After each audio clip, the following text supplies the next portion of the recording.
Hey there, we're going to go over some rotational kinetic energy notes and then work a couple practice problems together. Now think back last semester whenever we were in our energy unit and specifically with kinetic energy, we had the equation kinetic energy K was equal to 1/2 times the mass of the object times velocity squared. And this is whenever we had an object that was moving in a linear direction. And sometimes it's called translational or linear kinetic energy. And so we can need to kind of specify that that is translational kinetic energy or linear kinetic energy. And so what we'll do is put a little subscript L here for linear. You could put T for translational. And now we're talking about objects that are rotating.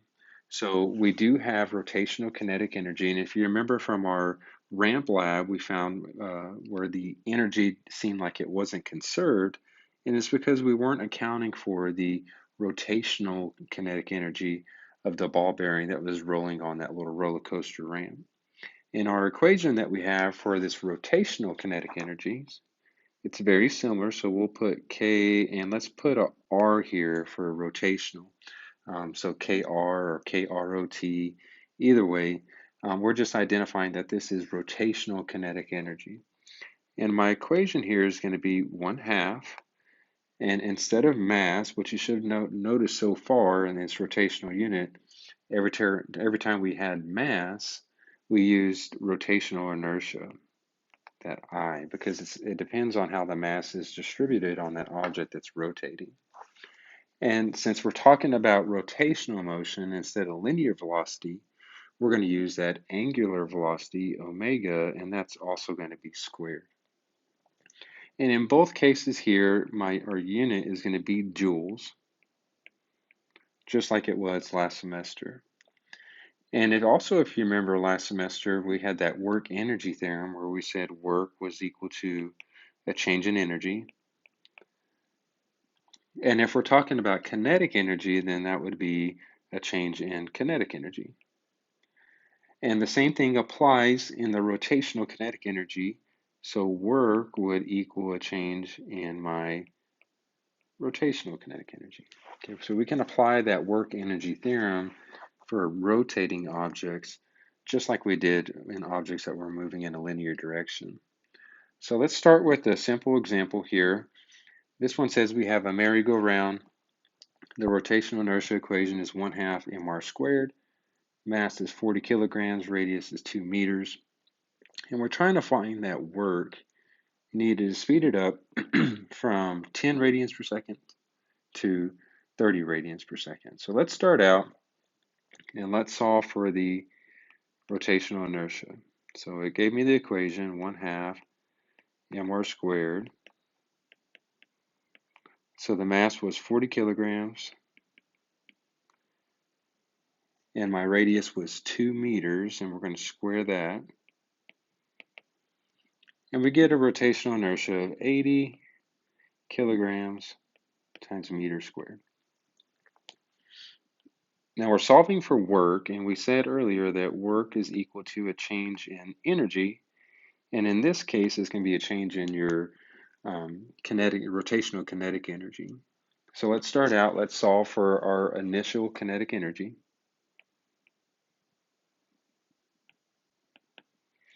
And it's going to be equal to I omega squared. So we got 80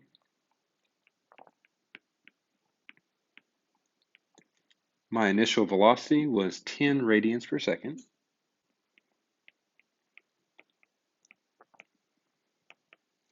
So we have an initial rotational kinetic energy of 4,000 joules. Now we're going to solve for the final rotational kinetic energy.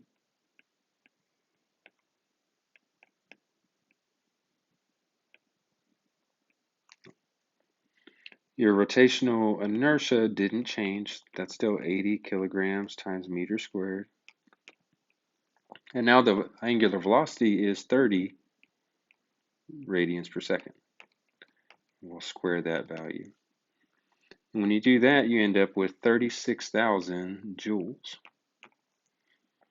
And we're solving for the work, so it's the change in rotational kinetic energy, which ends up being your final minus your initial. So that would give me 36,000 joules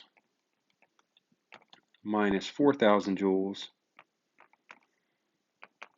which equals 32,000 joules. And you might think that's a really large number. It is. 30 radians per second is pretty fast for a merry-go-round. So that's kind of how we use that equation there. Now let's talk about a couple other things. For this rotational kinetic energy, we're a lot of times going to be talking about objects that are rolling.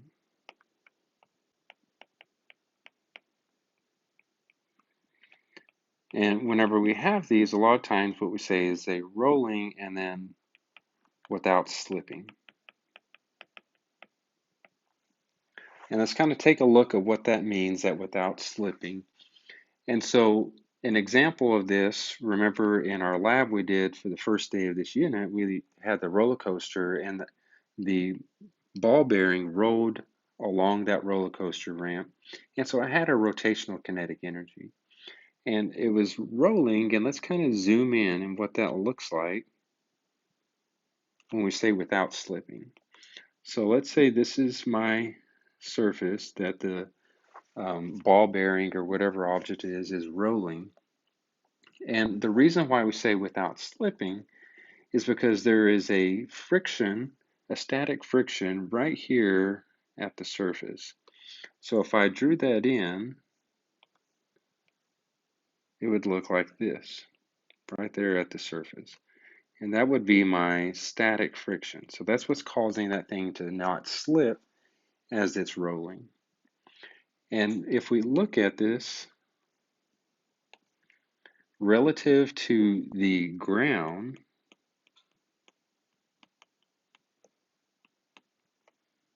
or the surface, this object isn't moving, okay, because that static friction is causing it to not slip. And so your velocity relative to the surface would be equal to 0 because it's not slipping. If this object, if we were looking at the center of mass and we said it was moving with a velocity of v, that would mean that relative to the surface, this thing is moving with a velocity of 2v at the top of it. And if we change our how we're viewing this object, let's redraw it over here. Let's draw our surface.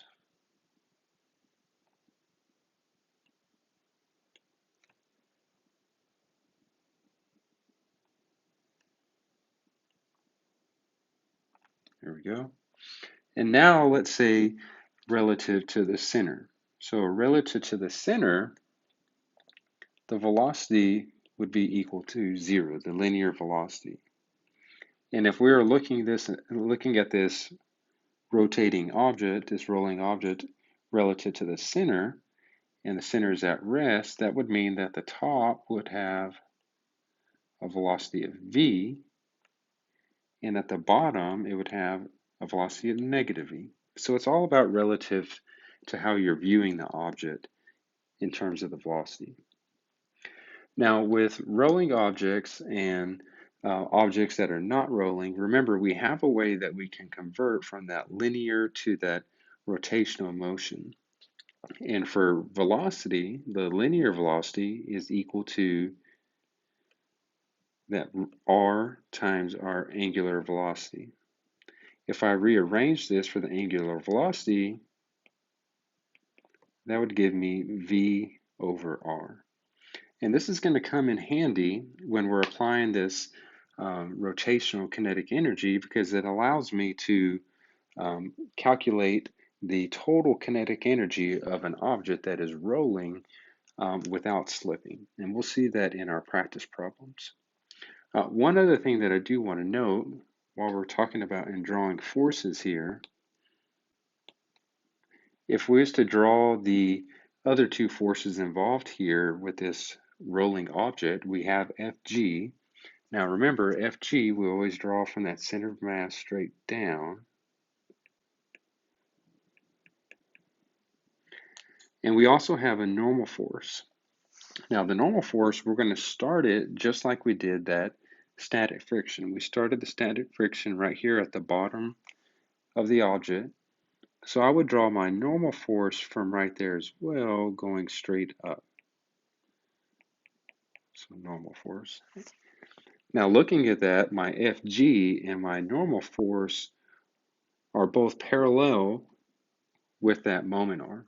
So the normal force and the weight here are not causing any torque. But the friction force, that static friction, is perpendicular to the moment arm. So the friction is causing torque, which is causing this thing to rotate. So let's go ahead and work a couple practice problems. And we're going to see where this right here kind of comes in handy to calculate the kinetic energy of a rolling object. So let's go down here, and we'll start with this one right here. This one says we have a hoop, which is I equals mr squared. Mass is 4.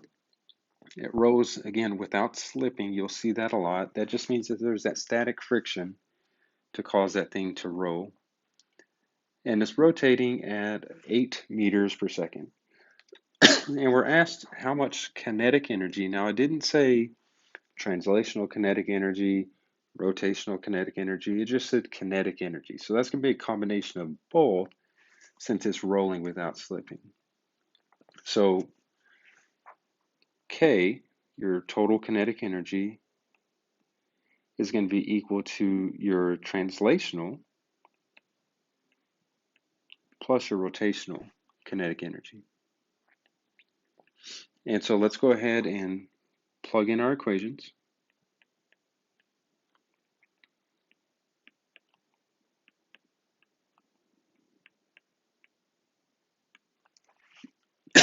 Now in the problem, they told me 8 meters per second. Meters per second, that means that's V. That's not that rotational or angular velocity. So we're going to need to do a little bit of converting in order to get both of these to have velocity in it to calculate the total kinetic energy. And that's where that relationship that we talked about up there is going to come into play. So what we're going to do is we're going to substitute this in for our angular velocity. Excuse me. And we're going to substitute this in for my rotational inertia. So let's go ahead and do that and see what we get.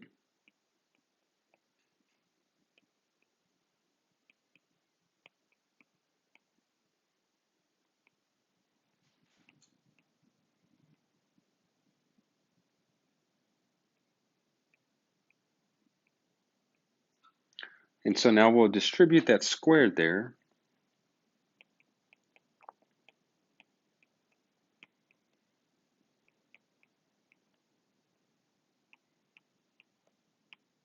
That becomes v squared over r squared.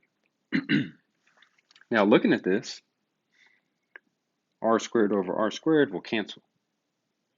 And now we can rewrite it 1/2 mv squared plus 1/2.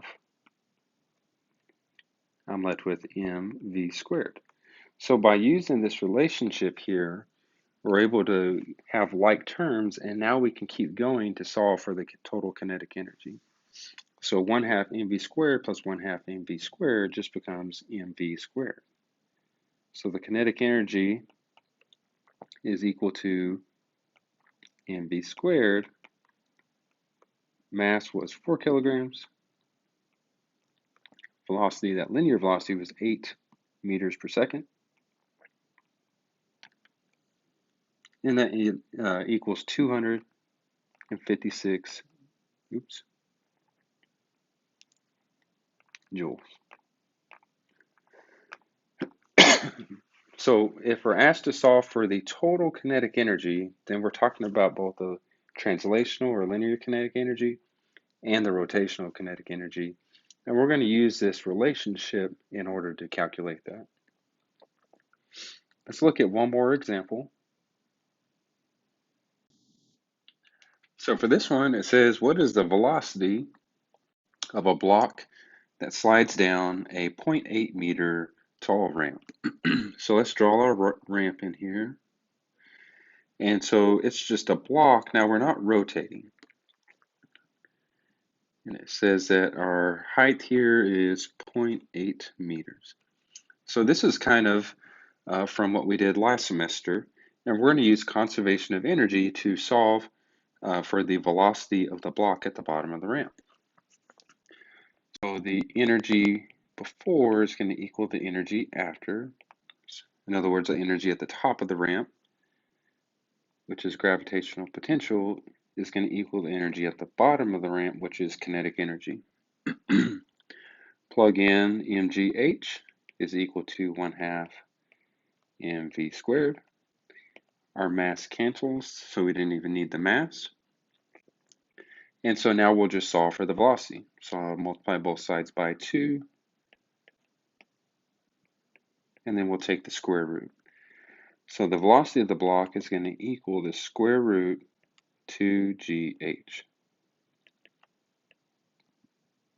So 2 times 10, and then the height is 0.8 meters. So my velocity ends up being 4 meters per second. Now, instead of a block, we're going to have a marble that has a moment of inertia or rotational inertia of 2/5 mr squared.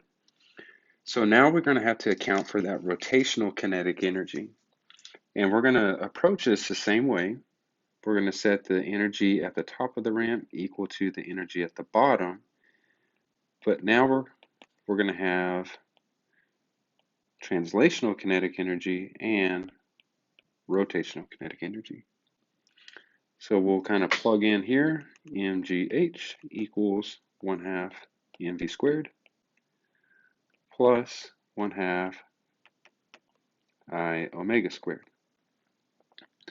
Now, since we have this I and this angular velocity here, we want to substitute for that so that we can be in terms of the linear velocity.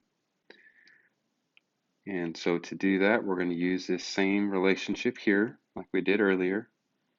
We're going to plug this in, and we're going to plug in the 2/5 mr squared in for our I.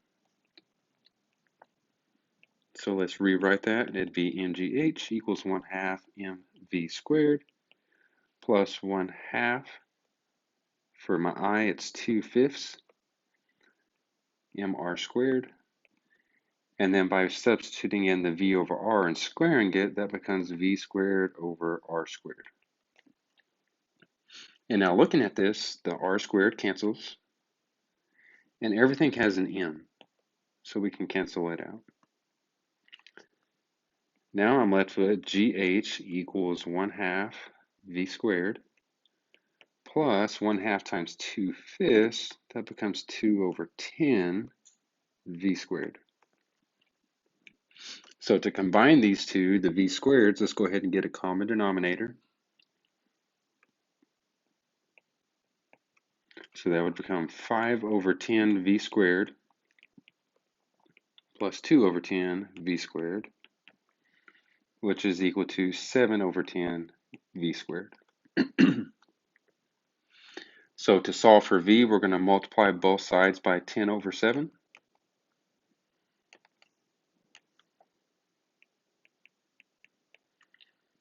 And let's kind of rewrite what we have. We have v squared is equal to 10 over 7 gh. And the last step, we would just take the square root.